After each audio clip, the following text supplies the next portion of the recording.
జై శ్రీరామ్. శ్రీమాత్రే నమః. శ్రీ గురుభ్యో నమః. 2025 సంవత్సరం నవంబర్ 28వ తారీఖు ఒక విశేషాంశం గోచారంలో చోటు చేసుకుంటుంది. ఈ విశేషాంశం ఏంటంటే కర్మఫలదాత అయిన శనేశ్వరుడు మీనరాశిలో వక్రత్యాగం చేస్తున్నాడు. వక్రత్యాగం చేసి సవ్యగతిలోకి ఆయన సంచారం ఉండబోతుంది. వక్రత్యాగం చేసి సవ్యగతిలోకి ఆయన మీనరాశిలో ఉండడం వల్ల ద్వాదశ రాశుల వాళ్ళకి, ద్వాదశ లగ్నాల వాళ్ళకి ఎలాంటి ఫలితాలు ఉంటాయో మనం ఇప్పుడు చూద్దాం. కాలపురుషుడు కుండలిలో ఆఖరిదైన మీనరాశి, ఇంకా దాని తర్వాత వచ్చేది మేషరాశి. సో ఈ 12వ స్థానంలో శనేశ్వరుడు వక్రగతి కావచ్చు, శనేశ్వరుడు సవ్యగతి కావచ్చు. ఈ రెండు కూడా చాలా మేజర్ రోల్ ప్లే చేస్తాయి ద్వాదశ రాశుల వాళ్ళకి, ద్వాదశ లగ్నాల వాళ్ళకి.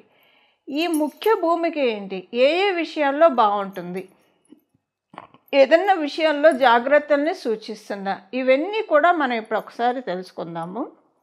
ద్వాదశ రాశుల వాళ్ళకి, ద్వాదశ లగ్నాల వాళ్ళకి యూనిక్గా అందరికీ, అంటే ద్వాదశ రాశుల వాళ్ళకి, ద్వాదశ లగ్నాల వాళ్ళకి, 27 నక్షత్రాల వాళ్ళకి అందరికీ అప్లికేబుల్ అయ్యే పాయింట్స్ ఒకసారి మనం ఇప్పుడు చూద్దాం.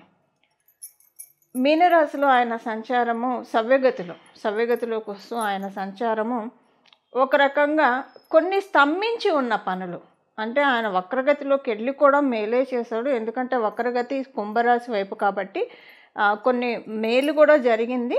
అయితే దాంట్లోనే కొంచెం స్తంభించిపోయిన అంశాలు కూడా ఉన్నాయి. ఇప్పుడు మీ రాశి వాళ్ళకి, ద్వాదశ రాశుల వాళ్ళకి, ప్రతి ఒక్కరికేనండి ఈ గడిచిన శనేశ్వరుడు వక్రగతిలో ఉన్నప్పుడు ఏ విషయాల్లో అయితే స్తంభించినట్టు అనిపించడం. ఇప్పుడు కొన్నిసార్లు ఆర్థిక విషయాల్లో స్తంభించినట్టు అనిపించవచ్చు, లేదా కొన్నిసార్లు విదేశాలు వెళ్ళాలని ప్రయత్నం చేస్తుంటే అక్కడ స్తంభన, ఇలాగ రకరకాల ఏదో ఒక విషయంలో ఏదన్నా పని అనుకుంటే జరగకపోవడం, అలాంటిది ఏదన్నా జరగడము, అది ఇప్పుడు వక్రత్యాగం వల్ల ఈ స్తంభించిన విషయాలన్నీ కూడా అన్ఫ్రీజ్ అవుతాయి. ఫ్రీజ్ అయ్యి ఉన్న విషయాలన్నీ కూడా అన్ఫ్రీజ్ అవుతాయి. అన్ఫ్రీజ్ అయ్యి కాస్త కొంచెం ఒక వెసులుబాటు, కొంత మూమెంట్ వస్తుంది. అయితే శనేశ్వరుడు వక్రగతి లబ్ధి కూడా చేకూర్చింది. ఎందుకంటే కుంభరాశి కాబట్టి కొంతమందికి మనం చూసుకుంటే అంతకు ముందుతో కంపేర్ చేస్తే ఫైనాన్షియల్గా పురోభివృద్ధి కూడా డెఫినెట్గా చూసే ఉంటారు. అది ఏ రాశి వాళ్ళు చూసి ఉంటారు అనేది మీ రాశికి వచ్చినప్పుడు మనం మాట్లాడుకుందాం. ఇప్పుడు ఏంటంటే ఆయన వక్రగతిలో ఉన్నప్పుడు ఏవేవైతే మైనస్ ఉన్నాయో అవి సవ్యగతిలోకి వచ్చినప్పుడు ప్లస్ అవుతాయి. సింపుల్గా చెప్పాలంటే వక్రగతిలో ఉన్నప్పుడు ఏదైనా విషయంలో మైనస్ అవి ఉంటే అవి ఇప్పుడు ప్లస్ అవుతాయి. ఒక్కొక్క రాశి వాళ్ళకి, ఒక్కొక్క లగ్నం వాళ్ళకి ఏ విషయాల్లో మైనస్లు అయినాయి, ఇప్పుడు వాటిల్లో ఏవి ప్లస్గా టర్న్ అవ్వబోతున్నాయి. అలాగే మీనరాశిలో సవ్యగతిలో శనేశ్వరుడు సంచారం ఏదైనా శుభాంశనిస్తున్నా, జాగ్రత్తలను సూచిస్తున్నా, వీటికి చేసుకోవాల్సిన పరిహారము అవన్నీ కూడా ఇప్పుడు మనం తెలుసుకోవడానికి తెలుసుకుందాము. వృషభ రాశి వృషభ లగ్నంలో పుట్టిన వాళ్ళకి మీకు ఇప్పుడు ఆయన వక్రగతిలో ఉన్నప్పుడు కొంచెం మీకు అంటే కొంచెం మంచి జరిగింది, కొంచెము ఇబ్బంది కూడా కలిగింది. ఏ విషయంలో ఇబ్బంది, ఏ విషయంలో మంచి ఒకసారి మనం చూద్దాము. మంచి ఏ విషయంలో అంటే మీకు కొంచెం ఫ్రీ టైం, అంటే కొంచెం ఫ్రీ టైం అయితే దొరికింది శనేశ్వరుడు వక్రగతిలో ఉన్నప్పుడు. మరి ఉరుకులు పరుకులు జీవితంలో ఉన్న వాళ్ళైనా, మరి వర్కహాలిక్స్ అయినా సరే కొంచెం మీ స్పేస్ మీకు ఇచ్చాడు. కాస్త కొంచెం ఏంటంటే శనేశ్వరుడు రెస్ట్ కూడా ఇస్తాడు. అందుకే మనము డేలో శనిహోర ఉన్నప్పుడు రెస్ట్ తీసుకోవడానికి రైట్ టైం అని చెప్తున్నాను. అంటే స్పిరిచువాలిటీకి వీటికి చాలా మంచిది శనిహోర. అలాగే రెస్ట్ తీసుకోవడానికి కూడా మంచి టైం, పెద్దలకి పాదసేవ చేయడానికి, ఇలాంటి వాటన్నిటికీ కూడా మంచి టైం శనిహోర. సో ఇప్పుడు ఇదంతా ఎందుకు చెప్తున్నానంటే ఒక రకంగా శనిహోర అలాగే జరిగింది మీకు ఈ శనీశ్వరుడు వక్రగతి. మీరు పని ఉంది, పని చేతిలో లేదంటే పని ఉంది, కానీ లీజర్గా కాస్త మీకంటే మీ స్పేస్ దొరికి మీరు పని చేసుకోగలిగారనమాట. అది మీకు ఇప్పటిదాకా ఉంది. ఇది ప్లస్. మైనస్ ఏంటంటే కొంచెం ఏంటంటే ఇన్విజిబుల్ ఇన్సల్ట్స్. ఇప్పుడు ఏంటంటే నోటితో మాట్లాడుతూ నొసడితో వెక్కిరిస్తున్నారు అని మీకు అర్థమవుతూనే ఉంటుంది. కానీ మీరు మాట్లాడలేరు. ఇప్పుడు గట్టిగా మీరు అడ్రెస్ చేయాలంటే అక్కడ మీకు వ్యాలిడ్ పాయింట్స్ దొరకవు. కొంచెం ఏంటంటే లేదంటే మీకు ఇప్పుడు సపోజ్ మీరు ఉద్యోగంలో ఉన్నారనుకోండి. మీకు ఒక మంచి పొజిషన్ ఇచ్చారు. ఇచ్చినప్పుడు మీ హయ్యర్ అఫీషియల్ మంచి పొజిషన్ ఇచ్చి వీళ్ళకి ఈ పని మనం అప్పచెప్పాం. మీరందరూ కోఆపరేట్ చేయండి. అలాగే మీతో పాటు సమ ఉద్యోగులు ఉంటారు కదా! కోఆపరేట్ చేయండి అని చెప్పినప్పుడు వాళ్ళ ముందు ఎస్ బాస్ అని చెప్పేసి మీ బాస్ లేడీ బాస్ అవ్వచ్చు, జెంట్ బాస్ అవ్వచ్చు, జెంట్ బాస్ మేల్ బాస్ అవ్వచ్చు పక్కకి వెళ్ళిన తర్వాత వాళ్ళ సపోర్ట్‌ని మీకు ఇవ్వకుండా కొంచెం చుక్కలు చూపించారు. సపోర్ట్ ఇవ్వలేదంటే అలాగని మీరు గట్టిగా ఇవ్వలేదని అడ్మిట్ చేయలేరు. ఇదొక చక్కగా ఒక స్మార్ట్ వేలో జరిగిందండి. చాలా స్మార్ట్ వేలో. సపోర్ట్ ఇస్తున్నట్టే ఉంటుంది చూసే వాళ్ళ దృష్టిలో. కానీ ఏ రకమైన సపోర్ట్ అందలేదు. అది మీకు తెలుసు. ఆ పక్కనున్న అదర్ సైడ్ ఆఫ్ ద పర్సన్‌కి తెలుసు. అలాగా మీ కింద ఉన్నవాళ్ళు చేస్తున్నట్టే ఉంటారు. ఒక రకంగా మీకు అంటే మొత్తం మీరే చేసుకున్నట్టే ఉంటుంది. వాళ్ళకి కూర్చోబెట్టి మొత్తం మీరే చేసినట్టు ఉంటుంది. ఇది ఒక రకము. అంటే ఉద్యోగంలో ఉన్న వాళ్ళకి నేను ఎగ్జాంపుల్‌కి చెప్పాను. ఇలానే ఉండాలని లేదు. ఇప్పుడు కొంతమంది ఉద్యోగంలో ఉన్న వాళ్ళకి వర్క్ స్ట్రెస్ ఎక్కువ ఉంటుంది. కానీ వర్క్ స్ట్రెస్ ఎక్కువ ఉన్నా లీజర్‌గానే ఆడుతూ పాడుతూ చేస్తారు. అంటే ఈ వర్క్ స్ట్రెస్ ఎలా ఉంటుందంటే మీకు మీ పని కంటే పక్క వాళ్ళ పని మీ మీద పడి అలా వర్క్ స్ట్రెస్ ఉంటుంది. ఇది ఉద్యోగస్తులకి అంటే నేను జస్ట్ ఎగ్జాంపుల్‌కి ఒక స్మార్ట్ ప్లేలు అనమాట. కొంచెం పాలిటిక్స్ అని చెప్పొచ్చు సింపుల్‌గా చెప్పాలంటే. మీరు ఉద్యోగస్తులైనా వ్యాపారస్తులైనా కొంచెం పాలిటిక్స్ తోటి ఇబ్బంది పడ్డారు. ఇప్పుడు ఏంటంటే ఆయన సవ్యగతిలోకి రావడం వల్ల వీటిలోంచి బయటకొస్తారు. ఫైనాన్షియల్‌గా కూడా కాస్త మంచి పీరియడ్. ఇదే ఒకవేళ మీరు కనుక సీనియర్ సిటిజన్స్ అయినా, విద్యార్థులైనా, గృహిణులైనా సరే. ఇదెలా ఉంటుందంటే ఈ గడిచిన శనీశ్వరుడు వక్రగతిలో ఉన్నప్పుడు మీకు అంటే మీరొకటి అనుకుంటారు, అక్కడ జరిగేది ఇంకోటి ఉంటుంది. మీరు అసలు ఈ పని ఎలాగైనా చేసేయాలి. ఈ పని అవ్వకుండా ఎందుకు అవ్వదో నేను చూస్తాను. అది ఫైనాన్షియల్ రిలేటెడ్ మ్యాటర్ కావచ్చు, ఏదైనా కావచ్చు. ఒక పని అంటే ఇంట్లో పనులు కాదు. కొంచెం మన జీవితానికి ఇంపాక్ట్ చూపించే పనులు ఉంటాయి కదా! ఎందుకు అవ్వదు ఇది? ఎందుకు నేను చేసే తీరుతానని మీరు వాటి కోసం ప్రయత్నించడము. కానీ అది కొంచెం కూడా అంగుళం కూడా కదలదు. అది మీకు బాగా హర్టింగ్‌గా అనిపిస్తుంది. ఇప్పుడేంటంటే మీకు వక్రగతిలో ఆయన ఉన్నప్పుడు అంటే ఒక గడిచిన 6 మంత్స్ వేసుకోండి ఇంచుమించుగా. మీరు అనుకున్న పనులు ఏవైతే అవ్వలేదో అసలు మిమ్మల్ని లక్ష్య పెట్టకుండా అది మీ ఇంట్లో వాళ్ళు కావచ్చు, బయట వాళ్ళు కావచ్చు, లేదా పరిస్థితులు కూడా కావచ్చు. అవి ఇప్పుడు అవుతాయి. ఇది గృహిణులకి, సీనియర్ సిటిజన్స్‌కి కూడా ఇది అప్లికేబిలిటీ ఉంటుంది. ఇంకా విద్యార్థులకైతే బాగానే ఉంది. కొంచెం కన్ఫ్యూజన్స్ ఉన్నాయి ఈ వక్రగతిలో. ఇప్పుడు ఆ కన్ఫ్యూజన్స్ క్లారిటీ వచ్చింది. ఇప్పుడు సవ్యగతిలో ఉన్నప్పుడు అనుకూలమైన పరిస్థితులు మొదలవుతాయి. ఇంకా మీకు కూడా గృహిణులకు కూడా అనుకూలమైన పరిస్థితులు మొదలవుతాయి. ఇప్పుడు ఈ పాలిటిక్స్ ఏవైతే ఉన్నాయో ఉద్యోగస్తులకు కావచ్చు, వ్యాపారస్తులకు కావచ్చు, వాటి నుంచి బయటపడతారు. కాస్త ఉపశమనం అయితే డెఫినెట్గా దొరుకుతుంది. ఫైనాన్షియల్గా మంచి మోడ్లోకి వెళ్తున్నాము, మంచి మోడ్ స్విచ్ ఆన్ అవుతూ ఉంది ఫైనాన్షియల్గా అని మీకు అర్థమవుతూ ఉంటుంది. అంటే మన చుట్టూ జరిగే చేంజెస్ డెఫినెట్గా మనకి తెలుస్తాయి కదా, అది మీకు అర్థమవుతుంది. ఇది వృషభ రాశి, వృషభ లగ్నంలో పుట్టిన వాళ్ళ ఫలితాలు. ఇప్పుడు పరిహారం మనం చూద్దాం. శనీశ్వరుడు సవ్యగతిలోకి వచ్చినప్పుడు చేసుకోవాల్సిన పరిహారం, ద్వాదశ రాశుల వాళ్ళు, ద్వాదశ లగ్నాల వాళ్ళు, వీళ్ళందరూ కూడా చేసుకోవాల్సిన పరిహారం ఇప్పుడు మనం చూద్దాం. ప్రతిరోజు కూడా ఇక్కడి నుంచి మొదలుకొని ఇదేంటంటే చాలా మంచి టైం అని మనం భావించాలి. ఇంకా ఆయన మేషరాశికి వెళ్ళే లోపల మీనరాశిలో ఉన్న ఈ పీరియడ్ ఏదైతే ఉందో ఈ పీరియడ్ని సద్వినియోగం చేసుకోవాలి. దేనికి సద్వినియోగం చేసుకోవాలి? మామూలుగానే 12వ స్థానం అంటే జ్యోతిష శాస్త్రం మోక్షస్థానం అని చెప్తుంది. అంటే మోక్షం ఎప్పుడు వస్తుంది?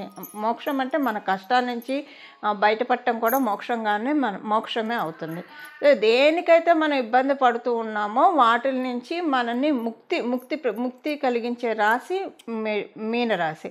మనం జనన మరణ చట్రం నుంచి కూడా బంధ విముక్తులు అవ్వాలంటే మీనరాశినే మనం చూస్తాం. అంటే సహజ కాలపురుషుడు కుండలిలో 12వ రాశి అయింది కాబట్టి. ఇప్పుడు కర్మఫలదాత అయిన శని మహారాజు మీనరాశిలో ఉండడం వల్ల కర్మ బంధనాల నుంచి మనల్ని మనం కాపాడుకోవడానికి, అలాగే ముక్తి పొందడానికి, ఏవైనా ఇబ్బందులు ఉంటే వాటిల్లో నుంచి మనల్ని మనం లిబరేట్ చేసుకోవడానికి ది బెస్ట్ టైం ఇక్కడి నుంచి మొదలుకొని ప్రతిరోజు కూడా 3 సార్లు హనుమాన్ చాలీసా చదువుకోవడము. అసలు ఎప్పుడు కూడా హనుమాన్ చాలీసా చదువుకుంటే చాలా మంచిది. కానీ ఇప్పుడున్న ఈ సిచ్యువేషన్, శనైశ్వరుడు మీనరాశిలో ఉన్నాడు కాబట్టి సవ్యగతిలో మళ్ళీ ఆయన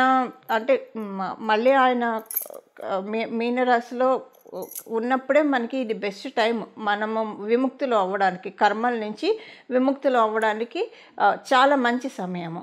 ప్రతిరోజు కూడా 3 సార్లు హనుమాన్ చాలీసా చదువుకోవడము. త్రిసంధ్యలలో ఉదయము, మధ్యాహ్నము, సాయంత్రము. అలా కుదరదు, అందరికీ ఆఫీసులకు వెళ్ళే వాళ్ళు ఉంటారు, వ్యాపారస్తులు ఉంటారు, ఎవరి పనుల్లో వాళ్ళు ఉంటారు. అలాంటప్పుడు ఉదయాన్నే లేవగానే స్నానం చేసిన తర్వాత 3 సార్లు హనుమాన్ చాలీసా చదువుకుంటే చాలా అంటే చాలా మంచి ఫలితాలను చూస్తారు. అలాగే మీకు కుదిరితే కనుక ఇది 3 సార్లు అయితే కంపల్సరీ, మీకు కుదిరితే చూడండి 9 సార్లు ప్రతిరోజు హనుమాన్ చాలీసా చదువుకోవడానికి ప్రయత్నించండి. మనకున్నవి 9 గ్రహాలు. సో 9 గ్రహాలు ఒక్కొక్క గ్రహానికి ఒక్కొక్కసారి చొప్పున మనం భావిస్తూ 9 సార్లు కనుక ప్రతిరోజు హనుమాన్ చాలీసా ఎవరైతే పారాయణం చేస్తారో వాళ్ళకి సంజీవిని పర్వతాన్ని మన గుమ్మం ముందు తెచ్చిపెడతాడు హనుమంతుడు. ఎందుకు సంజీవిని పర్వతం అంటున్నానంటే, రామాయణంలో మనకి తెలుసు, లక్ష్మణ స్వామిని సంజీవిని పర్వతాన్ని తీసుకొచ్చి ఆ సంజీవిని అనే మూలికతోటి ఆయనకి మళ్ళీ జీవాన్ని ప్రసాదించాడు హనుమంతుడు. సో మనకి ఈ కష్టాలన్నిటి నుంచి, మన లైఫ్లో ఉన్న కష్టాలన్నీ మృతి చెంది మన లైఫ్లో ఉన్న సుఖాలు, ఇప్పుడు మన జన్మజాతకంలో ఉన్న యోగాలు ఒక్కొక్కసారి ఇన్యాక్టివ్ స్టేజ్లో ఉంటాయి, యాక్టివ్ స్టేజ్లో ఉండవు. ఒక్కొక్కసారి యోగాలు ఉన్న అనుభవం, ఇప్పుడు సపోజ్ షుగర్ పేషెంట్కి ముందు స్వీట్లు ఎన్నున్నా తినలేరు. సో అంటే అనుభవ యోగ్యంలో ఉండాలి, ఏదైనా మనకు అనుభవ యోగ్యంలో ఉండాలి. అలా అనుభవ యోగ్యంలోకి తేవడానికి, అలాగే స్పిరిచువల్గా బాగా ఇంక్లైన్ అవ్వడానికి, ఆధ్యాత్మికంగా మనల్ని మనం ప్రోగ్రెస్ చేసుకోవడానికి 12వ రాశి అంటేనే ఆధ్యాత్మికతని బాగా సూచిస్తుంది. సో ఎందుకంటే మనము ఈ శరీరంలో ఉన్నప్పుడు రెండిటికీ మనం ప్రాధాన్యత ఇవ్వాలి. లౌకికంగాను మన పనులు మన బాధ్యతలను మనం నిర్వహిస్తూ ఇదే శాశ్వతం అని మనం పెట్టుకోకుండా ఆధ్యాత్మికంగా కూడా మనం పురోభివృద్ధిని సాధించాలి. 2 గ్రోత్ మనం సైమల్టేనియస్గా చూసుకోవాలి. దీనికి ఈ బ్యాలెన్స్ మనకి హనుమంతుడు ఇస్తాడు. కష్టాలన్నిటినీ ఆయన తోకతోటి జాడించి కొట్టి అవతల పడేస్తాడు. 9 సార్లు రోజు హనుమాన్ చాలీసా చదువుకోవడం వల్ల అలాగే జీవం పోస్తాడు. అనారోగ్యవంతులకి ఆరోగ్యము, అలాగే మనకి ఏ సమస్యలు ఉంటే, ఫైనాన్షియల్గా ఇబ్బందులు ఉంటే జీవం పోస్తాడు. అందుకే అన్నాను, సింపుల్గా సంజీవిని పర్వతాన్ని మనకు అందిస్తాడు. ప్రతిరోజు 9 సార్లు హనుమాన్ చాలీసా చదువుకొని అసలు మీరు చూడండి, ప్రతిరోజు 9 సార్లు కొంచెం కుదుర్చుకొని చూడండి. తర్వాత ఈ రిజల్ట్స్ మీరు చూశాక మీరే వదిలిపెట్టరు. ఎందుకంటే మనకి ఎప్పుడూ కూడా మంచి శుభాంశలే మనం కోరుకుంటాం కదా. ఎప్పుడు కూడా లైఫ్లో మనం ఛాలెంజెస్ని అధిగమించుకుంటూ సక్సెస్ని సాధిస్తూ, అలాగే మన లైఫ్ డెఫినెట్గా ఐడియల్గా ఉండేట్టు, 10 మందికి ఆదర్శప్రాయంగా ఉండేట్టు మనల్ని మనం మలుచుకోవాలి. కాబట్టి వీటన్నిటికీ కూడా హనుమంతుడు చక్కగా ఒక కర్టన్ రైజర్ అని చెప్పచ్చు. మనకు ఉన్న ఎఫిషియన్సీకి, మనకున్న స్కిల్ సెట్, మనలో ఏం స్కిల్ సెట్ ఉంది, ఏది హైడ్ అయ్యింది, అవన్నీ కూడా ఆయన వెలికి తీసి ఇందులో నీకు బాగా గ్రోత్ ఉంటుంది, దీంట్లోకి వెళ్ళు అని చెప్పి డెఫినెట్గా ఆయన మనకి ఇస్తారు. ఎందుకంటే హనుమంతుడు జ్ఞానప్రదాత కూడా. సూర్యనారాయణ మూర్తి నుంచి విద్యల్ని అభ్యసించి ఆయన మనకి అన్నిటినీ కూడా అందిస్తాడు, వేద జ్ఞానాన్ని అందిస్తాడు. హనుమత్ చరణాన్ని పట్టుకోవడం చాలా మంచిది. దీనికి ప్రతిరోజు 3 సార్లు అయితే కంపల్సరీ చదవాలి, లేదా 9 సార్లు మీకు కుదిరి చదవగలిగితే కనుక చాలా మంచిది. 3 సార్లు చదవలేని వాళ్ళు వినడానికి ప్రయత్నించండి, 3 సార్లు అయినా 9 సార్లు అయినా, కానీ శ్రద్ధ పెట్టి వినాలి, శ్రద్ధగా వినాలి. అలాగా చదవడం వినడము కుదిరితే ప్రతిరోజు కూడా భజే వాయుపుత్రం, భజే వాయుపుత్రం, భజే వాయుపుత్రం, భజే వాయుపుత్రం, భజే వాయుపుత్రం అని హనుమంతుడిని స్మరిస్తూ ఉంటే కనుక సన్మంగళాలు, హనుమంతుడు మంగళప్రదుడు. మన జీవితంలో సన్మంగళాన్ని ఆయన చాలామందికి మీ అందరికీ తెలిసే ఉంటుందండి. హనుమంతుడు ఆరాధించేవాళ్ళు మన కష్టాల నుంచి ఎలా బయటపడేస్తారో, పిలిస్తే పలికే దైవము అని అయితే చెప్పడంలో ఎలాంటి సందేహం లేదు. సో ఇది మీ అందరికీ ఇంత నేను చెప్పక్కర్లేదు, ఎందుకంటే అందరికీ తెలుసు హనుమంతుని పట్టుకుంటే మనకి ఎలాంటి పనులు అవుతాయి, అసాధ్యమైన పనులను కూడా సుసాధ్యం చేసి పెడతాడు ఆయన.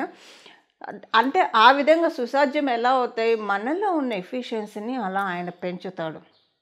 సో మనందరం కూడా ఈ సమయాన్ని సద్వినియోగం చేసుకొని హనుమత్ కృపకి పాత్రులయ్యి తద్వారా మన జీవితాన్ని ఆనందమయంగా సాగించాలని చెప్పి నేను కూడా మనందరి తరఫున హనుమంతుడిని మనస్ఫూర్తిగా ప్రార్థిస్తూ మంగళం. నమో భగవతే వాసుదేవాయ.